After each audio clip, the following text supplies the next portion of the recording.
Bismillahirrahmanirrahim. Assalamualaikum warahmatullahi wabarakatuh. Alhamdulillah, alhamdulillahirabbil alamin wa bihi nasta'inu ala umuri dunya waddin. Shalatu wassalamu ala Rasulillah wa la haula wa la quwwata illa billah amma ba'd. Alhamdulillah ketemu kembali ya dalam sebuah majelis ilmu, yaitu kuliah daring untuk mata kuliah hukum ekonomi syariah, gitu ya. Nah, beberapa pertemuan sebelumnya juga kita sudah membahas beberapa hal terkait dengan aspek hukum, beberapa aspek hukum dalam ekonomi syariah. Ya. Ada aspek hukum perbankan syariah, kemudian ada aspek hukum reksadana syariah, ya. Dan kali ini kita akan membahas terkait, masih berkaitan dengan industri keuangan, gitu ya, terkait dengan beberapa industri keuangan, tapi yang sifatnya non-bank, bukan bank, gitu ya, non-bank, atau disingkat dengan IKNB, industri keuangan non-bank. Namun sebelum dimulai, mari kita awali dengan bersama-sama melafadzkan basmalah. Bismillahirrahmanirrahim. Iya, terima kasih. Saya share dulu materinya. Baik. Sudah terlihat ya. Industri keuangan non-bank atau IKNB. Maksudnya adalah beberapa jenis, ya, beberapa macam aktivitas ekonomi, ya, perekonomian syariah yang berkaitan dengan industri ataupun kegiatan di bidang keuangan, tapi sifatnya non-bank, ya, sifatnya non-bank. Mungkin di pertemuan beberapa sebelumnya juga sudah sempat saya singgung, salah satunya adalah LPS, Lembaga Penjaminan Syariah, ya, atau juga lembaga pembiayaan syariah, ya. Nah, coba kita lihat kenapa kok ada istilah IKNB, ya. Jadi ini juga diatur, ya. IKNB ini diatur juga oleh OJK, bahwasanya ada pemilahan, ada pemisahan mana berbagai macam industri yang termasuk kategori keuangan, di bidang keuangan, mana yang tidak termasuk dalam bidang keuangan, ya. Khususnya di sini adalah yang syariah, ya. Coba kita lihat definisinya. Nah, IKNB ini merupakan industri keuangan bukan bank, namanya juga non bank, ya, yang menawarkan produk-produk keuangan kepada masyarakat dan menarik dana dari masyarakat secara tidak langsung atau non depository. Jadi tidak seperti bank. Kenapa kok dikatakan tidak sama dengan bank?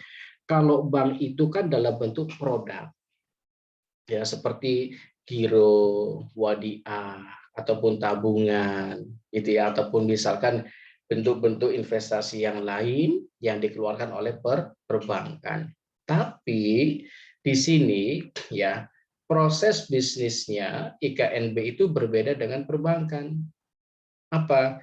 Kalau perbankan itu menghimpun dana dari masyarakat secara langsung dengan mengeluarkan produk-produk tadi, giro, wadiah, tabungan, dan seterusnya, dan menyalurkannya dalam bentuk pembiayaan kepada masyarakat. Ya, itu kalau bank. Nah, contohnya apa kalau yang IKNB, industri keuangan non-bank? Di situ ada asuransi syariah, ada dana pensiun syariah, ada lembaga pembiayaan syariah, ada modal ventura. Ini sudah saya singgung kalau tidak salah.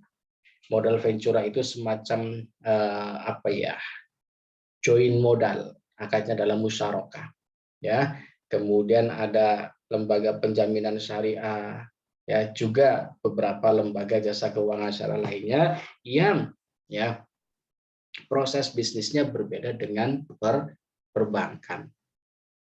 Ya, jadi kalau bank menghimpun dana dan menyalurkan dana kepada masyarakat, kalau ini tidak. Ya. Asuransi tidak menghimpun gitu kan. walaupun ada premi yang harus dibayarkan.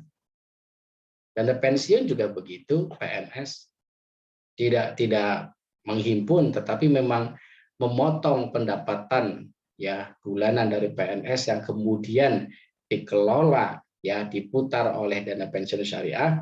Kemudian nanti ketika ada salah satu PNS pegawai negeri yang pensiun, maka akan diberikan hak-haknya. Karena hakikat dana pensiun adalah uang sendiri, ya, uang yang dipotong dari gaji setiap bulan. Sebenarnya sama dengan nabung. Ya, jadi saudara kalau misalnya tidak jadi PNS pun tidak masalah, bisa mempersiapkan diri setiap bulan dapat pendapatan berapa ditabung untuk dana pensiun mandiri kan bisa, gitu kan?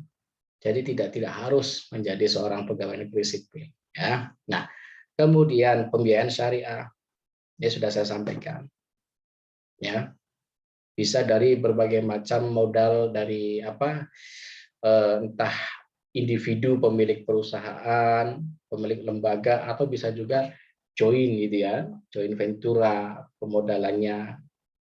Ya, kemudian juga ada lembaga penjamin syariah yang modalnya tidak kecil, ya, miliaran, gitu kan, dan lain sebagainya. Nah, coba kita lihat ya, masing-masing lembaga ya, masing-masing IKNB ini ya, dan tentu masih banyak yang lainnya ya, masih banyak yang lain. Nah, dalam definisi yang lain dijelaskan industri keuangan non-bank syariah, gitu ya. Ini merupakan industri keuangan non-bank, bukan bank, yang melakukan kegiatan usahanya berdasarkan prinsip syariah. Jadi saudara harus pegang betul itu kata-kata prinsip syariah ini. Harus terbebas dari unsur maghrib, maisir, gharar, dan juga riba. Ya, mungkin ada unsur-unsur yang lain. Prinsipnya adalah bertentangan dengan prinsip syariah. Itu tidak boleh. Ya. Kemudian bentuknya ada yang full syariah. Ya, yaitu perusahaan yang seluruh kegiatannya, aktivitas usahanya dilakukan berdasarkan prinsip syariah. Ya, mulai dari awal pendirian, ya mulai dari induk perusahaannya, gitu ya, dan lain sebagainya, sampai kepada aktivitas dari hulu ke hilir itu semuanya murni dilakukan secara syariah. Yang kedua, ada yang disebut dengan UUS, unit usaha syariah. Apa itu UUS? Yaitu perusahaan yang sebagian kegiatan usahanya dilakukan berdasarkan prinsip syariah ataupun window di situ. Maksudnya apa? Jadi begini. Contoh tadi kan ada asuransi syariah, ada namanya lembaga pembiayaan syariah. Ya. Contohlah yang takaful aja lah, yang syariah, asuransi syariah. Nah, ada asuransi, lembaga asuransi yang konvensional, gitu ya. Kemudian membuka unit usaha syariah. Nah, itu yang dikatakan ya dilakukan berdasarkan prinsip window. Ya. Perusahaan induknya itu konvensional. Terus membuka cabang syariah. Iya. Jadi ada dua hal yang berbeda, ya. Nah, baik. Nah, terkait dengan kedudukan IKNB Syariah ini, ada sebuah lembaga atau direktorat atau badan gitu ya, yang punya fungsi untuk mengatur ya, yaitu dalam perizinan, pembinaan, dan juga pengawasan.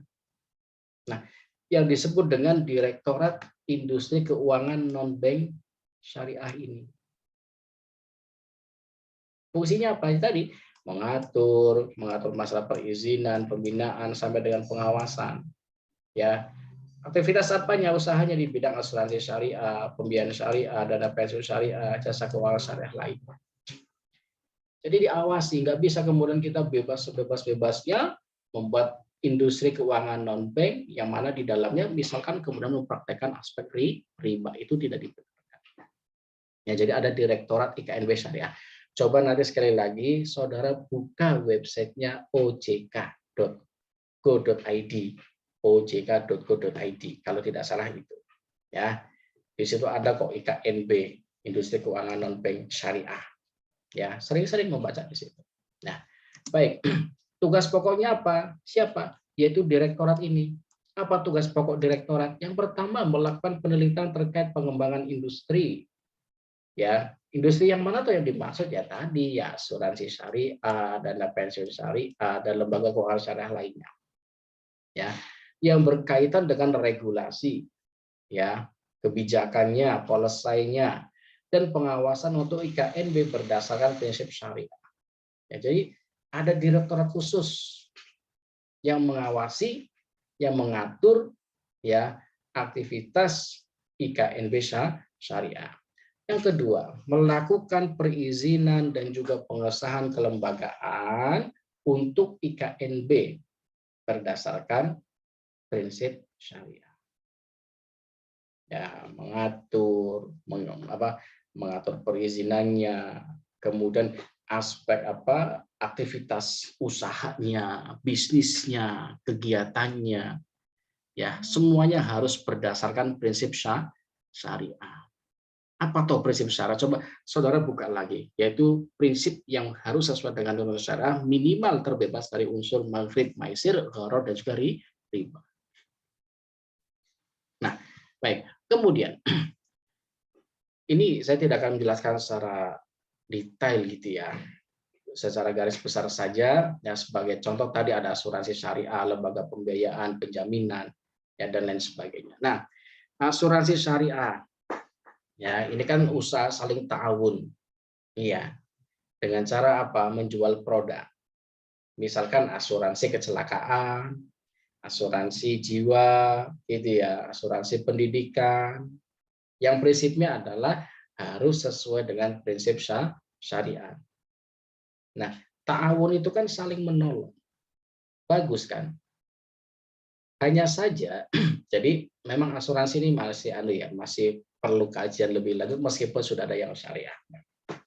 Maksudnya begini, jangan sampai kemudian gitu ya, nasabah ataupun masyarakat yang menjadi peserta asuransi itu ataupun insuran partisipatori gitu kan, dia sudah membayar iuran bulanan premi ataupun premi namanya, ketika dia klaim itu tidak mendapatkan haknya, itu jelas tidak dibenarkan. Atau bahkan ketika tidak ada klaim sama sekali dari nasabah, uangnya tidak kembali, itu yang tidak dibenarkan. Ada apa kasusnya? Banyak. Maka Islam mengatur melalui asuransi syariah. Tidak boleh kemudian dana tidak dikembalikan pada nasabah. Berapa persentasenya tergantung kebijakan perusahaan asuransi syariah di situ. Gitu ya. Prinsipnya mengelola resiko, bukan gambling di situ ya. Masa iya nyawa kita kok digadaikan, kan enggak mungkin, bukan seperti itu pemikirannya. Meminimalisir resiko-resiko yang kemungkinan akan terjadi. Ya, jadi ada subsidi di situ tahun dari peserta A membantu peserta B, dari nasabah C membantu peserta atau nasabah A misalnya. Tahun saling tahu uang yang terkumpul di situ. Ya. Nah, kemudian al-farqu bainat takafuli syariah itu kan wal adi. Jadi perbedaan konsep gitu ya. Perbedaan yang cukup fundamental antara asuransi syariah dengan konvensional. Nah, kalau konvensional ya, ini transfer risiko dari tertanggung kepada penanggung. Tertanggung itu siapa? Nasabah, konsumen. Penanggung siapa? Perusahaan. Jadi kan, kita membayar tuh tiap bulan. Kita nggak ada klaim, kita mau minta uang balik kita, nggak boleh. Itu nggak boleh, haram seperti itu. Bayangkan, sobat saudara teliti itu terkait dengan asuransi kecelakaan di STNK, ya. Dan setiap tahun kita bayar asuransi kecelakaan itu ya, pajak itu kan, waktu bayar pajak suruh bayar asuransi itu, asuransi jiwa itu. Berapa ratus juta kendaraan di Indonesia yang setiap tahun membayar asuransi jiwa. Kemudian tidak ada klaim, uang itu tidak tahu kemana. Ya, ada enggak yang berani neliti ini? Uangnya kemana? uang masyarakat yang dibayarkan setiap tahun ketika membayar pajak kendaraan bermotor STNK.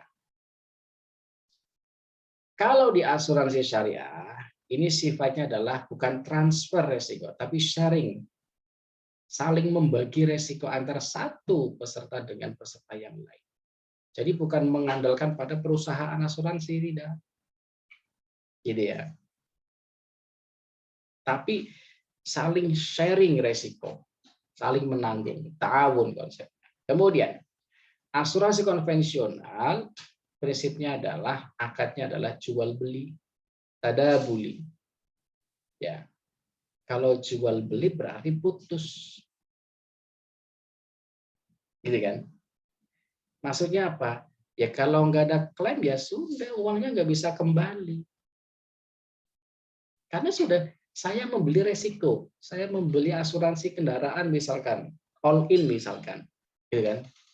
Semua kerusakan, entah itu lecet, entah itu berat, kecil, sedang, ringan, gitu kan? Kemudian tidak ada klaim sama sekali. Karena prinsipnya jual beli, ya sudah uang yang kita bayarkan tiap bulan dalam waktu tertentu tidak bisa dikembalikan.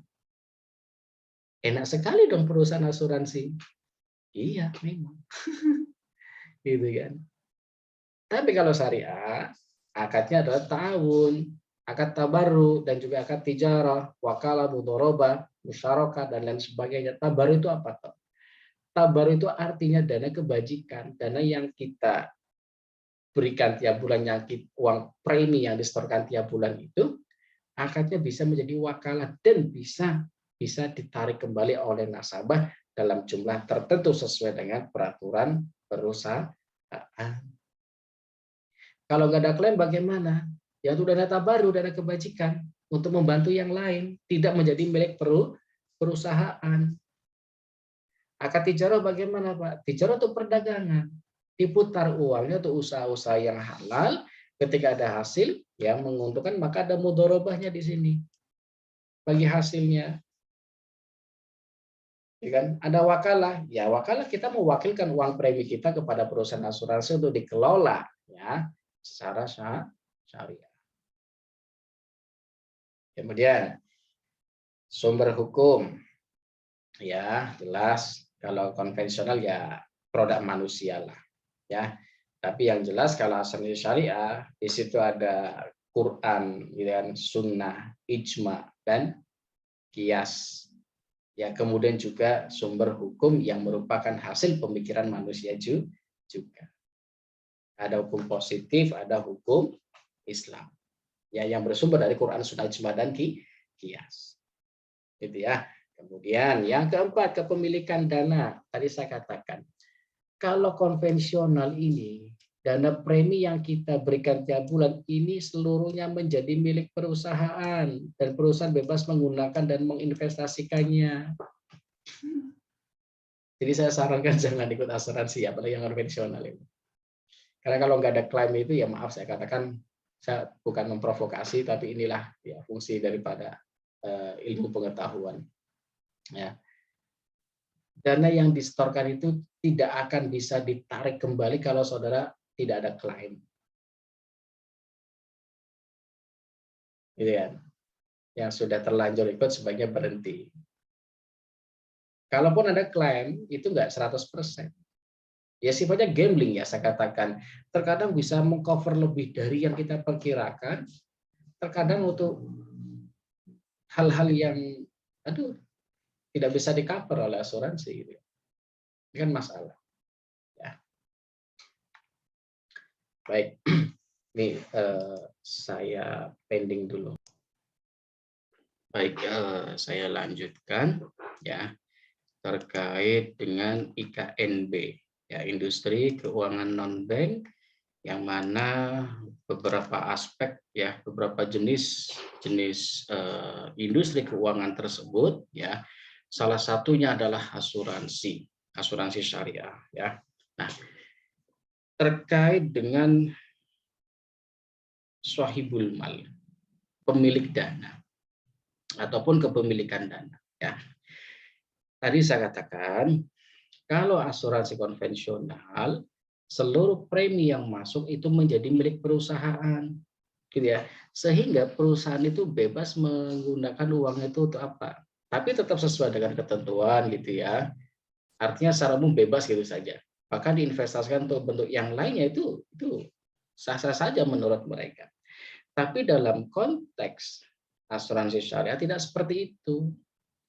Dana yang berasal dari peserta sebagian akan kembali menjadi milik peserta, sebagian lagi untuk perusahaan sebagai pemegang amanah dalam mengelola dana. Jadi tidak 100% akan menjadi milik perusahaan asuransi. Ada sebagian yang kembali, gitu ya. Ada klaim atau tidak akan dikembalikan kepada peserta ataupun nasabah. Ya, jadi perlu di garis bawah di situ. Nah, dalam bentuk investasinya, ya, kalau yang konvensional bebas melakukan investasi dengan batas-batas ketentuan perundang-undangan. Jadi tetap gitu ya, tetap dengan ketentuan perundang-undangan, tapi tidak ada ketentuan halal haramnya, gitu kan. Jadi dana peserta yang masuk, uang premi yang masuk ke perusahaan asuransi konvensional itu boleh diputar lagi, gitu kan? Boleh. Yang syariah juga boleh. Hanya saja untuk yang konvensional, ya, ini tidak ada batasan terkait dengan aktivitas investasinya, perputaran bisnisnya untuk kegiatan yang lain dengan yang halal ataupun yang haram. Ya. Tapi kalau yang syariah wajib untuk aktivitas kegiatan yang lain yang sifatnya adalah halal, ya, terbebas dari unsur maghrib, maisir, gharar, dan juga riba. Jadi jelas ya perbedaan ya substansial antara asuransi syariah dengan asuransi konvensional. Ini hak saudara untuk mau ikut yang mana. Ya, yang jelas kalau kita sebagai seorang muslim tentu akan memilih yang pasti saja. Al halalu bayyinun wal haramu bayyinun wa bainahuma mutasyabihat. Dalam konteks yang halal itu jelas, yang haram juga jelas. Kalau syubhat, utruk, tinggalkan. Perkara-perkara yang syubhat tidak jelas hukumnya, tinggalkan. Ini ya. Oke, baik. Semoga bisa dipahami dengan baik. Nah, kemudian dana pensiun syariah. Ya, jadi tadi saya jelaskan sepintas di awal ya terkait dengan dana pensiun, ya kan. Ini kan sekumpulan aset yang dikelola dan dijanjikan oleh suatu lembaga untuk menghasilkan manfaat dari uang pensiun. Jadi ada kok dana taspen, ya istilahnya tabungan pensiun gitu ya, taspen, tabungan pensiun. Ini merupakan badan hukum yang mengelola dan menjalankan program yang menjanjikan manfaat pensiun. Ini juga diatur dalam POJK, Peraturan Otoritas Jasa Keuangan, yang nomor 3 garing POJK titik 05 ya garing 2016. Ya, jadi terkait dengan yang syariah itu sudah ada aturannya sendiri. Ya. Prinsipnya mau dana itu dari manapun, entah itu dana pensiun, entah itu apa namanya asuransi syariah, itu harus dikelola secara syar'i. Tidak boleh bertentangan dengan syariat, ya, misalkan harus jelas halalnya, tidak mengandung unsur maisir, tidak mengandung unsur gharar, dan juga tidak mengandung unsur riba, tidak ada unsur tadlis, penipuan. Ya, karena tadlis bagian daripada sesuatu yang gharar tadi. Ya, baik. Kemudian, ya, saya kira ini saya lewati saja, ya, karena deskriptif saja, ya, tarif saja. Nah, kemudian perbedaan dana pensiun konvensional dengan yang syariah. Kalau syariah, akadnya jelas sesuai dengan jenis kegiatan dana pensiun. Jadi ya, sekali lagi akadnya harus jelas mulai dari hulu sampai ke hilir. Dana pensiun itu mau digunakan untuk apa? Ya, akan diputar untuk usaha apa? Itu harus transparan, harus jelas, dan harus usaha-usaha yang halal. Ya, akad-akadnya ya sebagaimana diatur dalam Fatwa Dewan Syariah Nasional Indonesia ataupun DSN Majelis Ulama Indonesia nomor 88/BSN/MUI/11/2013 salah satunya mengatakan akadnya adalah hibah bisyartin. Jadi hibah dengan syarat dan ketentuan yang berlaku. Ya, hibah bisyartin.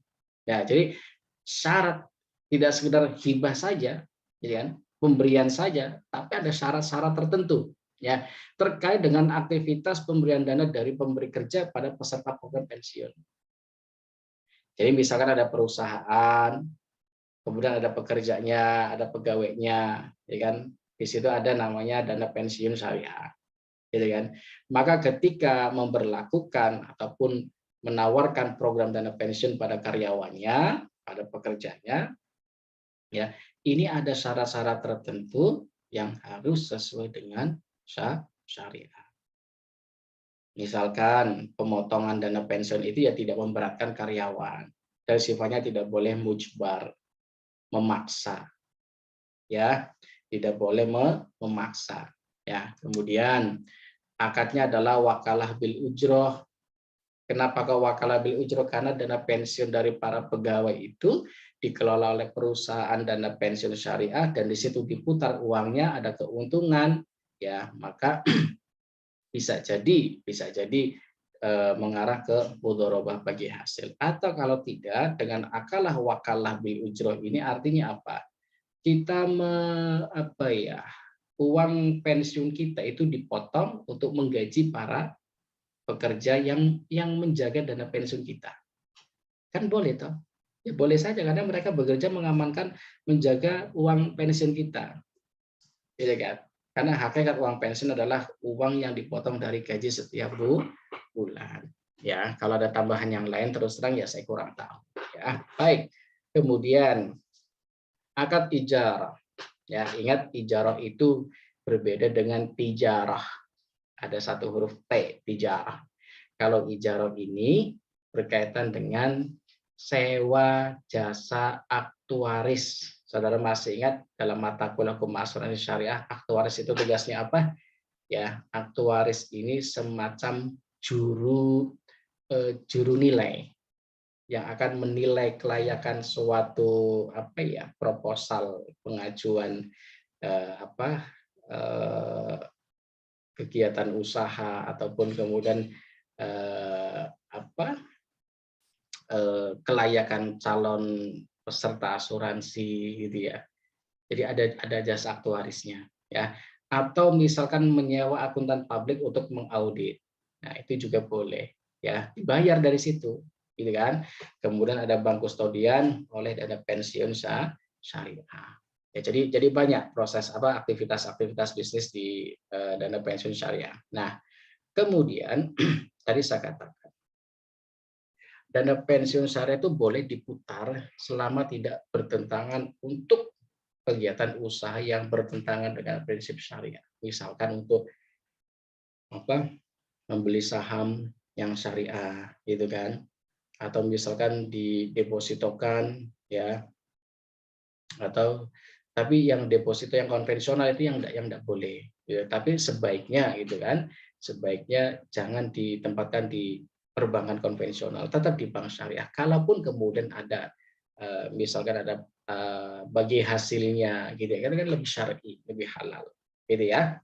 Nah, baik. Kemudian ini prinsipnya sama. Kalau perbedaannya yang ini ada DPS-nya gitu ya.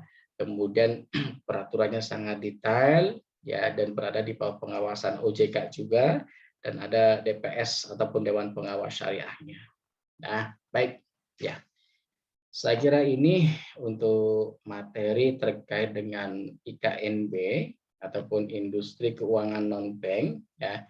Jadi tidak hanya asuransi, tidak hanya dana pensiun, tapi juga ada pembiayaan, lembaga pembiayaan syariah, ada lembaga modal ventura syariah, ada lembaga penjaminan syariah, dan lembaga-lembaga keuangan yang lainnya yang sifatnya itu bukan bank atau non-bank yang syariah.